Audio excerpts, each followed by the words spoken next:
Voici un exercice qui a été posé il y a quelques temps à l'oral de Centrale en filière PC. Donc c'est un oral sans préparation avec juste une demi-heure de passage. Donc l'exercice me semble quand même assez long pour le temps imparti, mais ça fait partie évidemment de ce qui peut arriver couramment aux oraux. Donc c'est un exercice de probabilité où on a deux phases. Une première phase, c'est quelqu'un qui lance une pièce jusqu'à obtenir le premier pile. Alors la pièce fait pile avec une probabilité P, et le nombre de lancers est noté X, donc ça, c'est du cours, c'est la loi géométrique de paramètre P. Je vais rappeler, X de oméga, c'est n étoiles.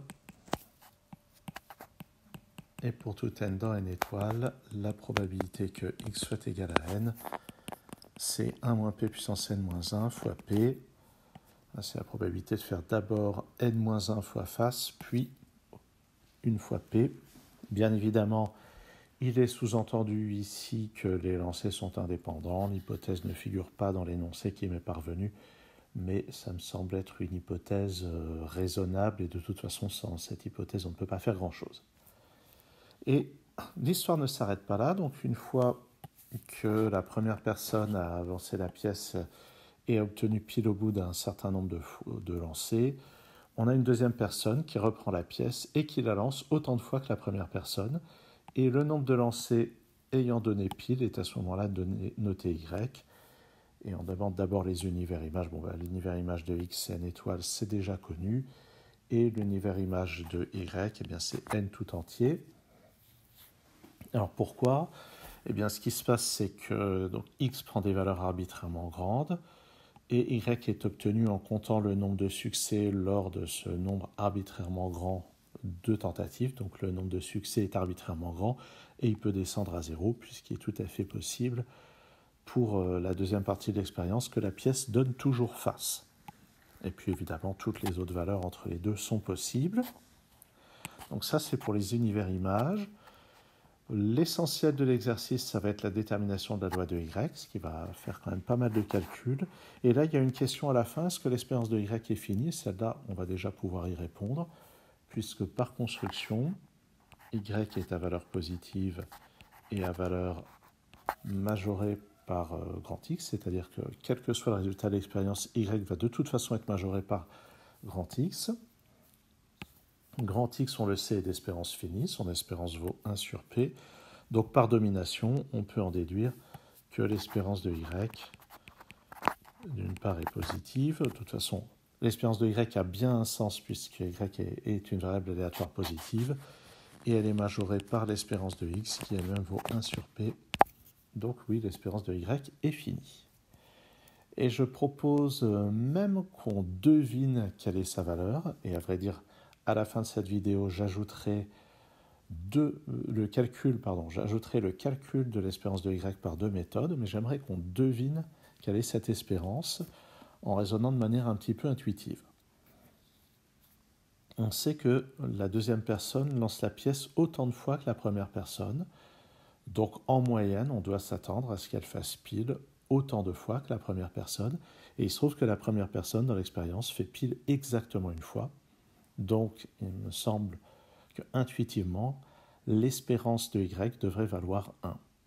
Et on verra par le calcul, par deux méthodes, que cette espérance de Y vaut effectivement 1. Mais maintenant, on va attaquer ce qui est le cœur de cet exercice, à savoir déterminer la loi de Y. Alors pour ça, il va s'agir de comprendre que ce qu'on nous donne ici, c'est la loi conditionnelle de Y. C'est-à-dire que, alors attendez, je passe à la page suivante, donc oui, voilà, ça on en a déjà parlé.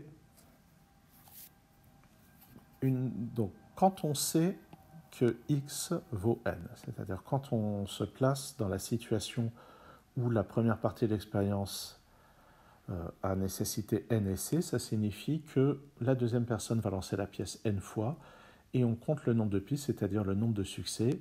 On sait que dans ce cas-là, on est en présence d'un schéma de Bernoulli où la loi de Y est la loi binomiale BNP, qui va donc être décrite par la formule classique. Pour cette probabilité conditionnelle, si on sait que x vaut n, la probabilité que Y soit égal à k vaut ceci, du moins lorsque k est compris entre 0 et n, et cette probabilité est évidemment nulle si k est strictement plus grand que n, puisqu'on ne peut pas avoir plus de succès que le nombre de tentatives. Alors on peut remarquer qu'en fait la formule est valable tout le temps, puisque dans le cas où l'entier k est strictement plus grand que n, ce coefficient binomial est nul, mais ça me semble plus parlant, surtout pour la suite du calcul, de présenter ceci de cette manière-là. Et à partir de là, à partir de ce qu'on appelle la loi conditionnelle de y, à partir des lois conditionnelles de y, on va reconstituer la loi marginale de y en utilisant la formule des probabilités totales. Les événements de la forme x égale n forment un système complet d'événements qui permet d'appliquer cette formule, formule des probabilités totales. Et la bonne nouvelle, c'est que ça c'est connu et que ça c'est connu. Et en particulier, on va remplacer ça en fonction de ceci, et il faut bien faire attention au fait que cette substitution se fait en deux temps. Il y a le 0 si k est strictement plus grand que n, ou plutôt si n est strictement plus petit que k, et l'autre formule, si k est inférieur ou égal à n. Ce qui veut dire qu'une partie des termes ici vont être remplacés par 0, et ce sont les premiers termes de la somme, ceux pour les petits n strictement inférieurs à k. Alors attention quand même, quand je dis qu'on va supprimer des termes, on va supprimer des termes si véritablement il y a des indices n strictement plus petits que k. J'entends parler que quand k vaut 0, on ne va pas supprimer de termes. Si k vaut 0, il n'y a aucun terme de ce type. Si k égale 1, il y en a 0 aussi. Mais c'est surtout que la tentation est forte de remplacer directement cette somme qui commence à n égale 1 par n égale k, puisque les termes qui nous intéressent sont ceux-là. Mais il faut faire attention que quand k vaut 0, on ne va pas ajouter le terme d'indice n égale à 0. On ne va que retirer des termes lorsque k est strictement plus positif. Donc ce calcul va être fait en deux temps. D'abord le cas où l'entier k est strictement positif, où dans cette somme, on va se limiter aux sommes à partir de n égale k. On va se limiter à la somme des termes à partir de n égale k.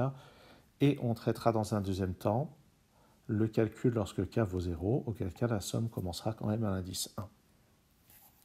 Donc premier cas, je prends k dans n étoile, je rappelle la formule littérale de la page précédente où j'ai fait commencer la somme à l'indice k en retirant tous les termes dont il est connu qu'ils sont nuls, et je vais remplacer ces nombres par leur valeur.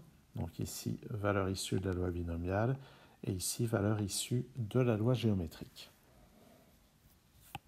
Et on pourrait se dire, peut-être que c'est tout ce qui est demandé, sauf que non, maintenant la question, ça va être de simplifier cette somme, et ça peut faire un petit peu peur, mais on va faire un détour par les séries entières pour voir en quoi ceci se rapproche de formules qui sont connues.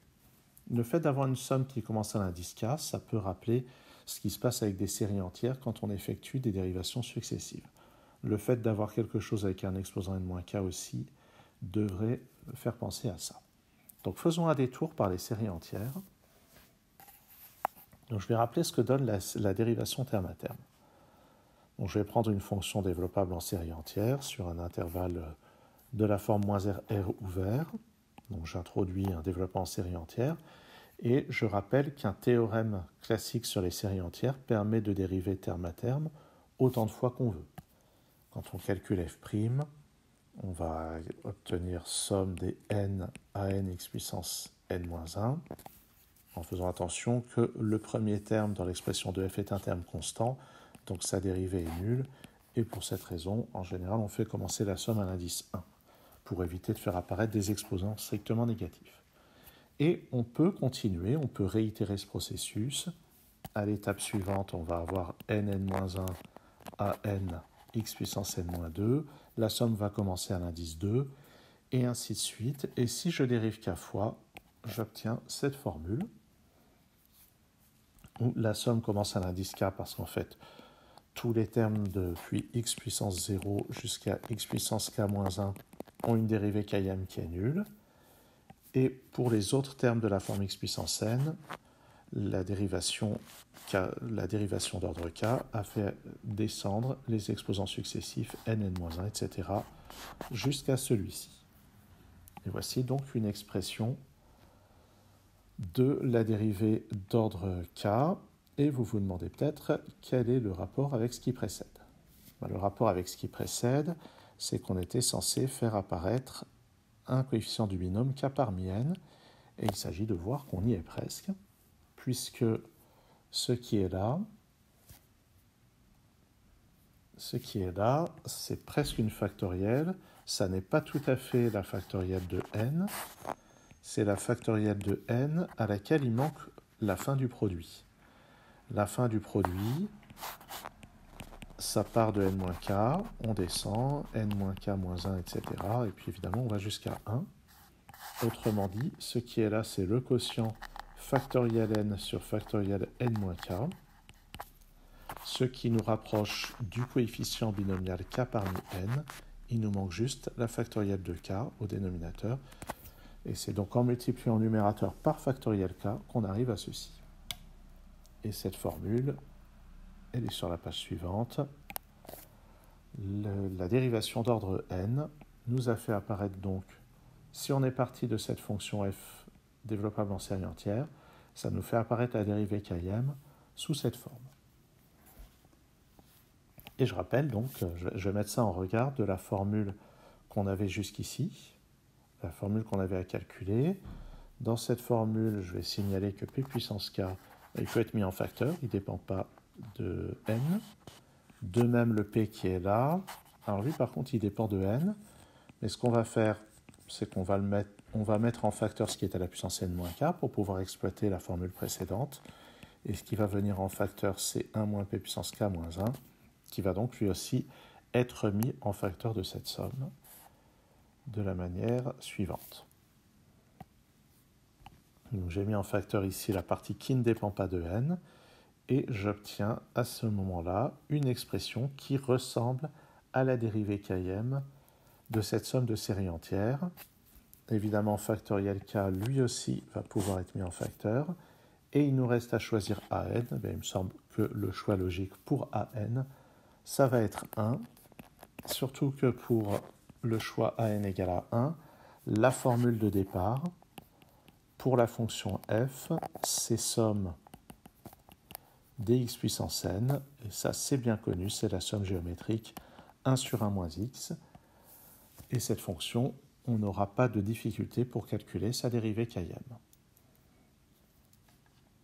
Alors, donc, sa dérivée km, je vais en parler. Pour dériver k fois, le mieux c'est d'écrire sous cette forme. Donc à la dérivée d'ordre 0, à cette expression, quand je dérive une première fois, on n'oublie pas de dériver ce qui est à l'intérieur de la parenthèse, ça fait donc moins 1 fois 1 moins x puissance moins 2. Sauf qu'il y a aussi l'exposant moins 1 qui vient au dénominateur, donc ça va être moins 1. Et bon, ces moins, je les simplifie. Par contre, le 1, je ne le simplifie pas, on va voir pourquoi. Donc ça, c'est la dérivée d'ordre 1. Si je dérive une deuxième fois, je vais avoir ce signe moins qui vient en facteur, le signe moins qui est ici, et le moins 2 qui vient en facteur. Bon, je simplifie les moins, ça va faire 2 fois 1 fois 1 moins x puissance moins 3. Ça, c'est quand on a dérivé 2 fois. À l'étape suivante, il y a le 3 qui va venir en facteur. À l'étape suivante, le 4 ici. Et on peut, à partir de là, deviner quelle est la formule. Ça va donc faire alors 2 fois 1 pour k égale à 2, ça fait factoriel 2. À l'étape suivante, factoriel 3. On voit que la dérivée d'ordre k, ça va faire factoriel k 1 moins x puissance moins k moins 1. Et je laisse en exercice de démontrer ceci par récurrence. Donc ça, c'est l'expression de f dérivée km de x dans le cas où an vaut 1. Je récapitule tout ça sur la page suivante. Donc, comme je disais, on part de la série géométrique. On dérive k fois, ça donne à gauche ce que je viens d'expliquer. La dérivation terme à terme, selon ce que j'ai expliqué précédemment, ça donne ceci. On peut simplifier par factoriel k, qui est évidemment non nul, et on obtient cette formule qui est donc valable pour tout x dans l'intervalle -1, 1 ouvert. Et je rappelle que ce qui jouait le rôle de x à la page précédente, c'était 1 moins p, le tout au carré. Et je vais y retourner, histoire qu'on s'en convainque. Effectivement, c'était bien 1 moins p, le tout au carré. Et ça, c'est effectivement un élément de -1, 1 ouvert. C'est un élément de 0, 1 ouvert, pour être plus précis. Mais -1, 1 ouvert, c'est ça la bonne condition. Bon, ben, en remplaçant ça, on va pouvoir simplifier le calcul. Donc la probabilité de y égale k. Il y avait ça en facteur. Ça, c'est le 1 sur 1 moins x à la puissance k plus 1, où x vaut ceci. Alors on voit que j'ai effectué une simplification. Ce qu'il faut comprendre, c'est que 1 moins 1 moins p au carré, eh bien, par la classique factorisation identitaire marquable, ça donne 1 moins 1 moins p, facteur de 1 plus 1 moins p, c'est-à-dire p facteur de 2 moins p. Donc le dénominateur, c'est p facteur de 2 moins p, le tout à la puissance k plus 1. Ça se simplifie avec p à la puissance k plus 1. Et on obtient donc ceci comme quotient, ce qui se simplifie largement. Ça ressemble à une loi géométrique, mais ce n'est pas tout à fait une loi géométrique, puisqu'il nous reste à calculer la probabilité de y égale 0, qui dans le cas d'une loi géométrique est nulle, mais dans le cas qui nous occupe n'est pas nulle. La formule littérale pour la probabilité de y égale 0, c'est celle-ci. Je vais remplacer dans la formule. Donc je remplace littéralement par ceci. Et étudions d'un peu plus près. Ça fait 1. Ça fait 1.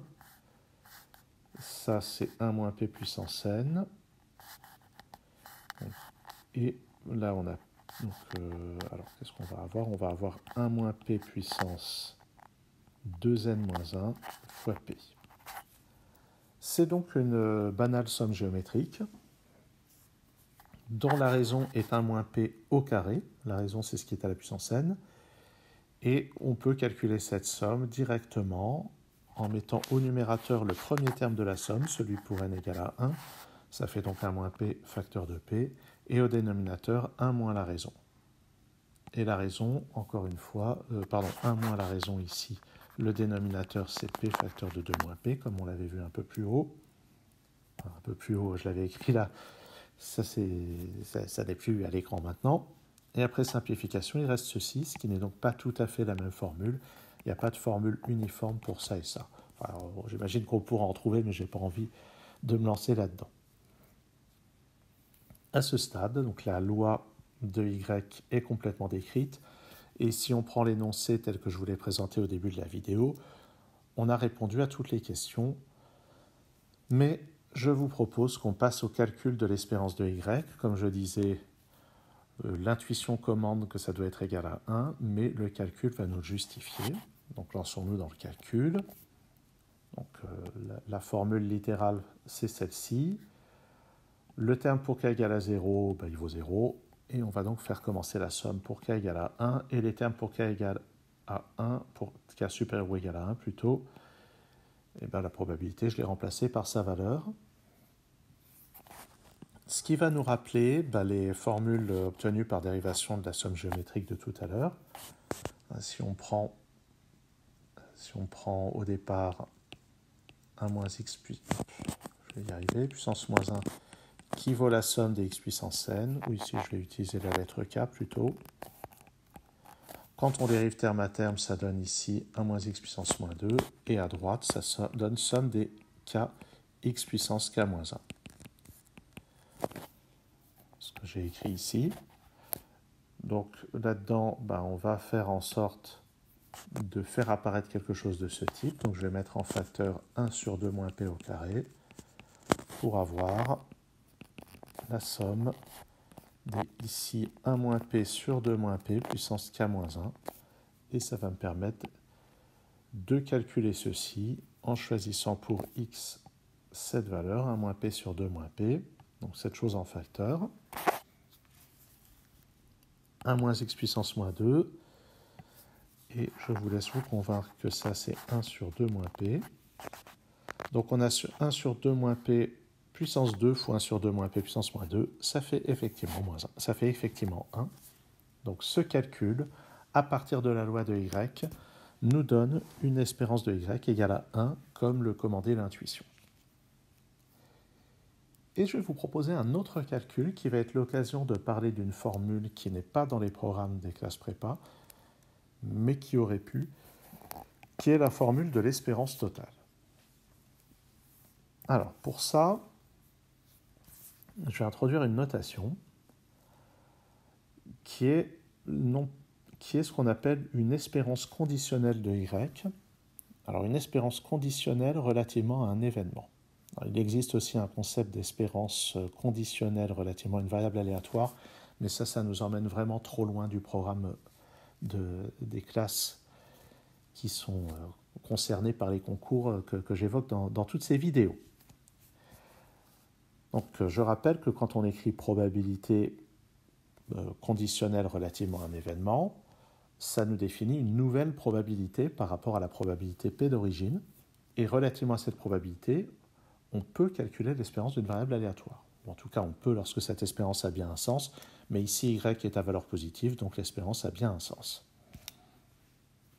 Et à ce moment-là, l'espérance est définie par la formule habituelle, c'est-à-dire somme des valeurs prises par y pondérées par leur probabilité. C'est juste qu'au lieu de prendre la probabilité P tout court, on prend la probabilité conditionnelle, sachant x égale n.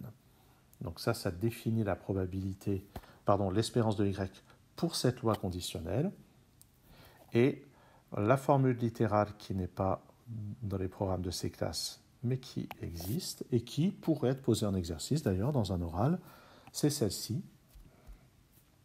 C'est l'espérance totale, c'est la somme des espérances conditionnelles pondérées par les probabilités par lesquelles on a conditionné. Ça ressemble beaucoup à la formule des probabilités totales, c'est la même chose avec une espérance. Alors cette formule, je la démontrerai en fin de vidéo. Je vais d'abord vous montrer comment, à partir de cette formule, on arrive très rapidement à calculer l'espérance de y. Pour ça, donc, je vais rappeler que la loi de y pour la loi conditionnelle de y pour la probabilité, sachant x égale n, on l'avait dit, c'est la loi binomiale de paramètres n et p. Et cette loi binomiale, on connaît déjà cette espérance. On connaît son espérance, c'est n fois p. Donc l'espérance conditionnelle qui apparaissait ici, elle vaut n fois p. Donc quand je remplace là-dedans, j'obtiens pour l'espérance de y la somme des n fois p fois cette probabilité. Et ça, c'est simplement p fois l'espérance de x. Et puisque x suit la loi géométrique de paramètre p, il est connu que son espérance vaut 1 sur p. Et avec ce calcul, l'espérance de y vaut directement p fois 1 sur p, c'est-à-dire 1. Alors évidemment, là, ce qui m'a permis de faire ce calcul extrêmement rapide, c'est le fait qu'il y ait des espérances de référence, l'espérance de la loi binomiale, l'espérance de la loi géométrique, et cette formule qui n'est pas au programme de l'espérance totale. Eh bien, je vais montrer maintenant, pour finir cette vidéo, la formule de l'espérance totale. Alors, je vais quand même réafficher cette formule. Ça peut être. Alors évidemment, je ne l'ai pas dit dans la vidéo. C'est un bon entraînement d'essayer de résoudre les exercices soi-même avant de regarder la démonstration. Donc pour démontrer que ces deux quantités sont égales, je vais écrire séparément à quoi elles sont égales. Donc l'espérance, la somme du membre de droite, somme de ces probabilités fois cette espérance conditionnelle. Je me suis contenté de remplacer l'espérance conditionnelle par la définition que j'avais écrite un peu plus tôt, c'est-à-dire somme de k fois cette probabilité conditionnelle. Donc là, il n'y a pas de mystère, j'ai juste remplacé cette espérance conditionnelle par sa définition. Quant à l'espérance de y, ça c'est sa définition, et j'ai remplacé la probabilité de y égale k par la somme de ces choses-là. Ça, c'est juste la formule des probabilités totales. Donc d'un côté, il y a la définition de l'espérance et la définition de l'espérance conditionnelle. De l'autre côté, j'écris la définition de l'espérance et je remplace cette probabilité par la formule des probabilités totales. Et on observe que c'est presque la même formule. Il y a juste besoin de permuter les deux symboles de somme. Mais là, je me suis placé dans une situation où tous les termes sont positifs. Et le théorème de Fubini qu'on a au programme nous dit que dans le cas d'une somme double positive, on peut inverser sans problème les deux symboles de somme. Et ça conclut la démonstration. Ces deux sommes sont égales. Donc l'espérance de y est bien égale à ceci. Et ça, c'est quelque chose qui va marcher dès que la variable aléatoire y est une variable aléatoire positive et comprend le conditionnement par rapport à n'importe quelle autre variable x. Notez que si on prend une variable aléatoire y qui n'est plus supposée à valeur positive, mais dont on sait par un moyen ou un autre que son espérance est finie, on se placera dans le cas d'une somme double absolument convergente et la formule de Fubini marchera encore. Donc il y a moyen de généraliser cette formule de l'espérance totale dans certains cas où on peut s'appuyer par exemple sur le théorème de transfert et montrer des formules un peu similaires à celle-ci.